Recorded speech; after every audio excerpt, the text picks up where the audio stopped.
महाभारत तो सभी ने टीवी पर पूरा देखा या कहानी के रूप में सुना ही है, लेकिन दोस्तों आज भी न जाने कितने ही रहस्य महाभारत के आज भी छुपे हुए हैं जिससे लोग अनजान हैं। तो आज हम आपको एक ऐसे ही दिलचस्प रहस्य के बारे में बताएंगे। आज हम जिस रहस्य के बारे में बताने जा रहे हैं दोस्तों, वो रहस्य शकुनी मामा का है। शकुनी मामा का नाम आते ही जहन में एक क्रोध सा आने लगता है। दोस्तों अगर देखा जाए तो महाभारत की शुरुआत या कहेंगे जो महाभारत का जो मेन कारण रहे हैं वो शकुनी ही हैं। खुले शब्दों में अगर दोस्तों कहा जाए तो महाभारत युद्ध का श्रेय कहीं ना कहीं शकुनी को ही जाता है, जिसकी वजह से पांडव सभी को जुए में हार गए थे। लेकिन इस सब के पीछे शकुनी की क्या मंशा थी जिन्होंने कौरवों को युद्ध के किनारे लाकर खड़ा कर दिया था। तो दोस्तों सबसे पहले हम थोड़ा सा शकुनी के बारे में जान लेते हैं। शकुनी गांधार के राजा सुवल के पुत्र थे, जिनकी बहन गांधारी थी जो हस्तिनापुर नरेश धृतराष्ट्र की धर्मपत्नी थी। तो दोस्तों जो राजा सुरवल थे, जो गांधार प्रदेश के राजा थे, उन्हें एक यज्ञ में कुछ ऋषि मुनियों ने बताया था कि आपकी पुत्री गांधारी पर एक ग्रह दोष है और वह दोष इतना बड़ा है कि उनकी विवाह संपन्न होते ही उनके जो पति रहेंगे उनका देहांत हो जाएगा। तो ग्रह दोष इतना बड़ा था कि उनको पता चला कि ग्रह दोष इतना बड़ा है कि उनकी पुत्री गांधारी की विवाह होते ही उनके पति को मृत्यु प्राप्त होगी। इस ग्रह दोष को सुनते ही राजा सुरवल को अपनी पुत्री के विवाह को लेकर बहुत ही भय उत्पन्न हो गया। उन्होंने इस भय से मुक्त होने के लिए एक युक्ति सोची और उन सब ने मिलकर सबसे आसान उपाय निकाला कि उन्होंने अपनी पुत्री का विवाह एक बकरे से कर दिया। ये सिर्फ उनके मन का वहम था कि उससे विवाह संपन्न होने के बाद वो इस ग्रह दोष से मुक्त हो जाएंगे, और इसके चलते उन्होंने उससे विवाह संपन्न करने के पश्चात उस बकरे को मार दिया।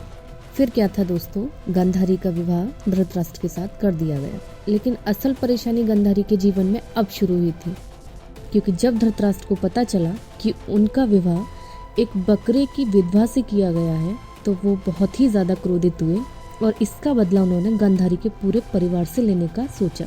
और यही कारण रहा कि धृतराष्ट्र ने गांधारी के सभी भाइयों पिता को कारावास में बंद करवा दिया और अपनी सेना को आदेश दिया कि इन सबको अगर रोज कुछ खाने को दिया जाएगा तो सिर्फ और सिर्फ एक मुट्ठी अनाज। एक मुट्ठी अनाज से दोस्तों किसी का पेट नहीं भरता। बहुत बड़ी परेशानी आ गई थी उन लोगों के सामने कि एक मुट्ठी अनाज से आखिर किसका पेट भरेगा। 100 भाई, एक पिता, एक मुट्ठी अनाज से इतने लोगों का क्या होगा।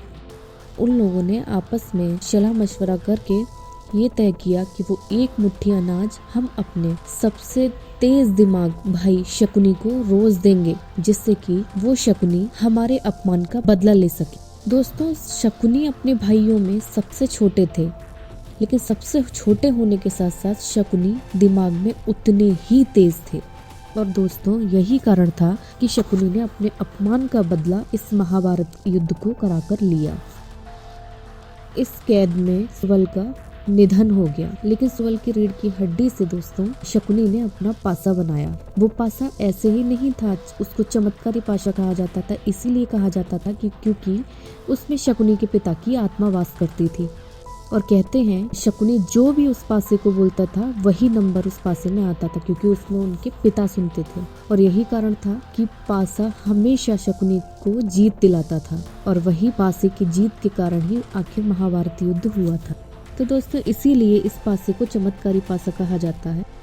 और जिस दिन महाभारत युद्ध का आगाज हुआ, शकुनी ने बहुत ही जोरों से अपने पिता की आत्मा स्वरूप पासे को बोला था कि पिताजी आज हमारे अपमान का बदला पूरा हुआ और इस युद्ध क्षेत्र में एक भी कौरव नहीं बचेगा। आज हम अपना बदला पूरा कर रहे हैं।